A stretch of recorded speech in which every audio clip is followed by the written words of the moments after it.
18 horas. Entrevista do dia.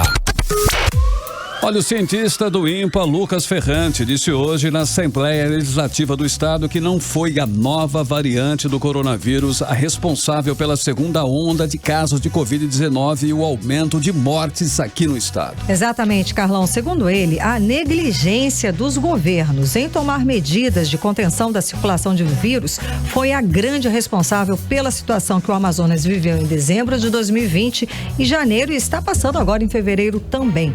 Para falar mais sobre esse assunto, vamos conversar com o doutorando do Programa de Biologia do INPA, Lucas Ferrante, que é cientista, pesquisador do Programa de Biologia do INPA e faz parte do grupo de cientistas que alertou a segunda onda de Covid aqui no estado do Amazonas. Muito boa noite, seja bem-vindo ao programa 18 horas, tudo bem?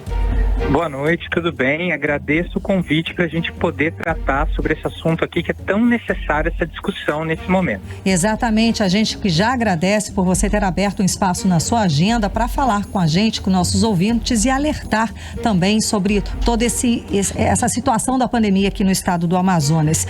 Então, realmente, a negligência das nossas autoridades foi decisiva para o agravamento da pandemia aqui no estado do Amazonas? Sim. Tanto que o nosso alarme dessa segunda onda, ele foi dado desde o dia 7 de agosto do ano passado, em uma publicação científica na revista Nature Medicine, que é um dos maiores periódicos científicos do mundo.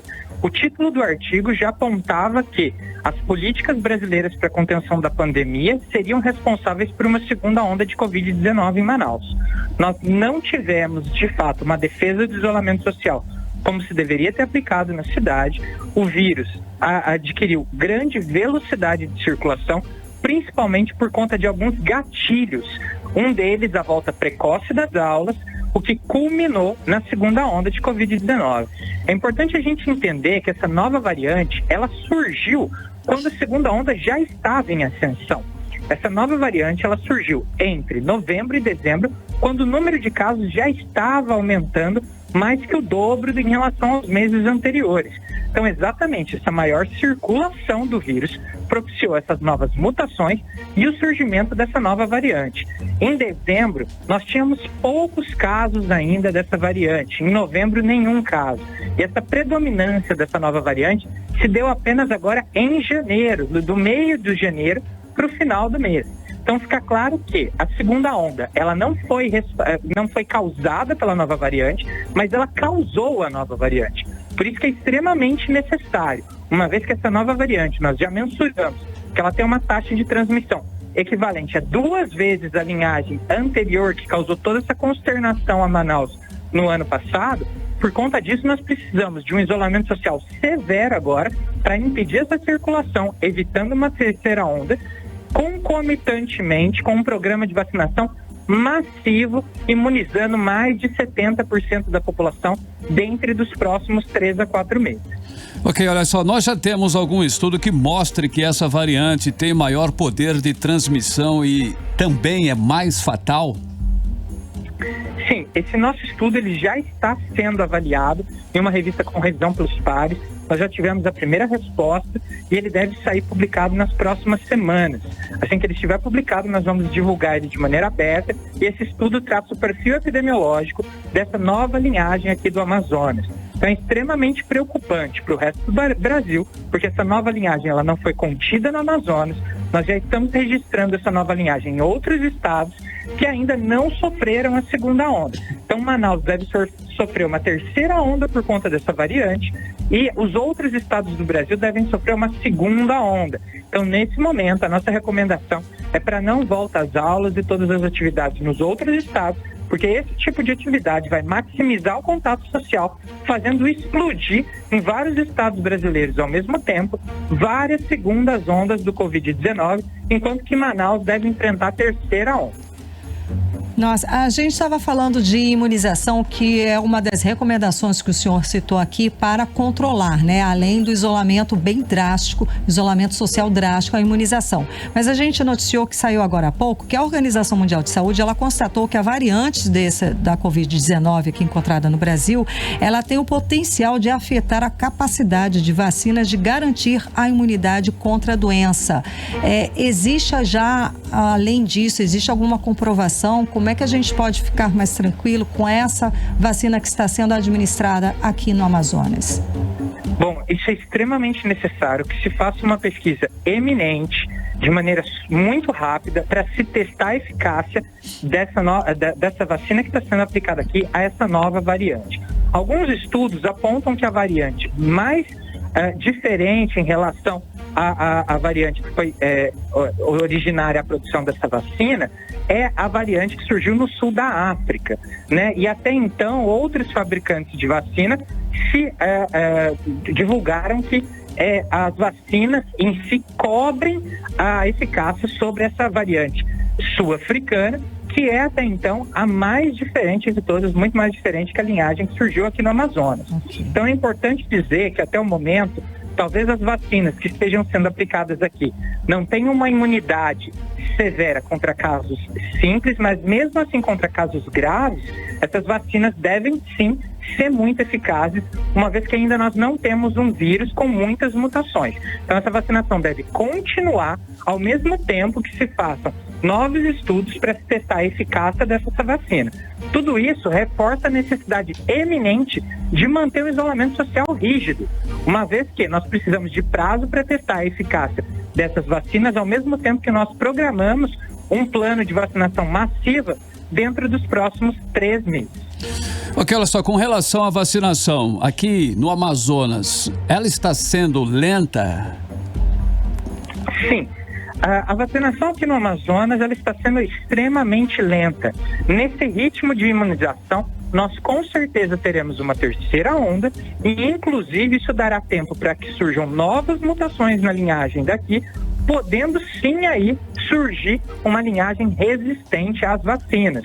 Então, para conter esse avanço do vírus, nós precisamos de um isolamento social rígido agora, para ganhar tempo e também garantir uma imunização de pelo menos 70% da população nos próximos 3 meses, o que nessa velocidade atual é impossível. Então o estado do Amazonas ainda está muito longe de um plano ideal e essa flexibilização do isolamento social em Manaus é uma maneira completamente errada de se lidar com essa pandemia, colocando a população em risco. Inclusive, isso maximiza os riscos de uma linhagem resistente, uma vez que novas mutações podem estar surgindo nessa linhagem com a maior circulação do vírus na população de Manaus. Agora, vamos voltar a falar dessa variante, né? Ela já está disseminada em outros estados. Como é que está sendo feito o estudo e o controle dessa variante? Bom, nós temos focado nossos estudos no estado do Amazonas, mas nós sabemos que essa variante já foi registrada em pelo menos 7 estados do Brasil, né? Então, muito provavelmente, as dinâmicas epidemiológicas desses estados vão ser um reflexo do resultado que nós observaremos em Manaus nos próximos dias.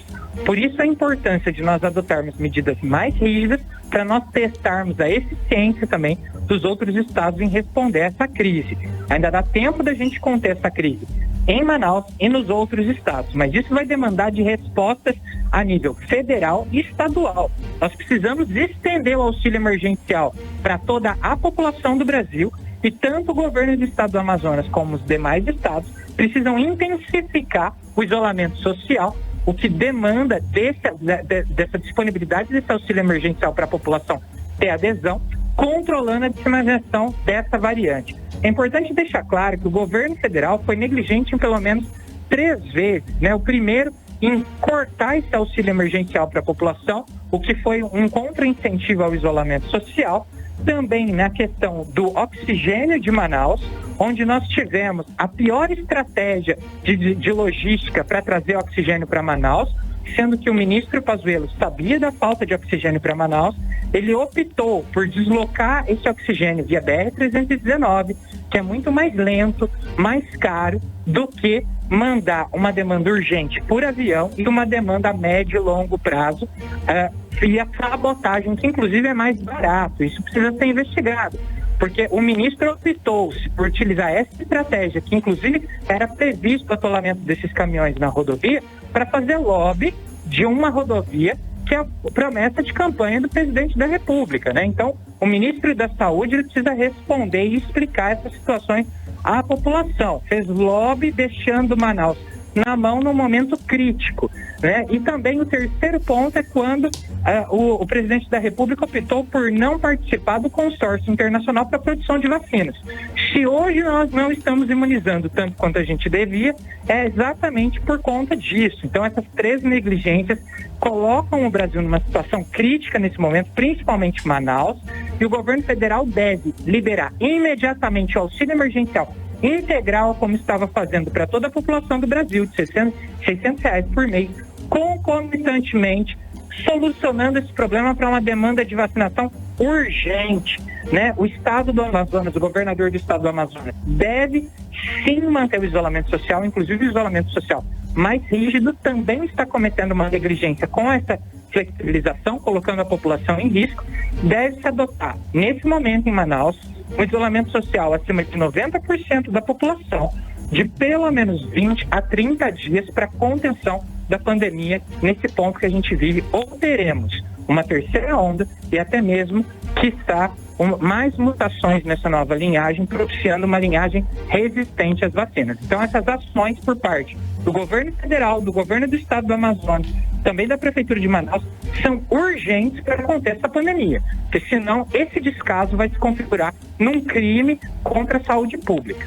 Ok, o senhor já afirmou até esta possibilidade aí, mas realmente existe a possibilidade de aparecer aí uma variante resistente às vacinas? Sim, existe. Para a gente ter uma ideia, essa nova variante que surgiu em Manaus já está se discutindo o quanto diferente ela é, e ela surgiu em menos de um ano. As mutações que propiciaram essa nova linhagem surgiram desde que o vírus chegou em Manaus até o mês de novembro. Agora nós temos uma linhagem que ela é 2 vezes mais transmissível. Então a chance de circulação dela é 2 vezes maior e as mutações surgirão numa velocidade 2 vezes maior também. Então é eminente que esse vírus vai começar mudando. Vírus são muito mutáveis, tanto que o vírus da gripe normalmente demanda de uma vacina anual. Esse vírus não será diferente se a gente não conter essa pandemia agora. Nós precisamos conter esse vírus aqui no estado do Amazonas, porque essas mutações são eminentes. Isso irá acontecer porque é um processo natural dentro de vírus cujo processo de contenção não estão controlados dentro da população. Então nós precisamos adotar esse isolamento social e, concomitantemente, essa campanha de vacinação massiva dentro dos próximos 3 meses, estando no isolamento restritivo ainda dentro dessa campanha de vacinação, ou essas novas mutações irão ocorrer. Isso não é uma projeção, mas um fato baseado em tudo que a ciência conhece hoje sobre processos mutacionais em vírus. É a projeção que foi o mesmo alerta que foi feito no ano passado, em agosto, depois do fim do ano, em outubro e setembro, voltou a fazer esse alerta. E o senhor falou das atitudes, principalmente do governo federal também, que poderia ser tomadas, e a do governo estadual, falando sobre o isolamento mais severo de circulação das pessoas. Na sua opinião, na área da saúde pública, o que poderia ter sido feito aqui no estado do Amazonas? Porque teve a primeira onda, teve o alerta que teríamos a segunda onda e o equipamento hospitalar continuou o mesmo, e que nós vimos aí com a segunda onda mais severa, o maior número de mortes e até a falta de oxigênio hospitalar. O que, na sua opinião, o governo do estado, além desse isolamento mais rígido, poderia fazer também nessa área da saúde? Sim, se preparar para esse colapso é extremamente importante e as previsões já estavam sendo feitas há meses. Então, o governo do estado do Amazonas poderia ter mantido o hospital de campanha, poderia ter providenciado mais leitos de UTI e uma logística para atender a demanda de oxigênio nesses estados. Agora, uma coisa que é muito importante é que não deixe de chegar ao estado que chegou, imaginando que uma terceira onda virá. Isso tem que ser evitado, né? Porque muitas mortes podem ocorrer nesse processo.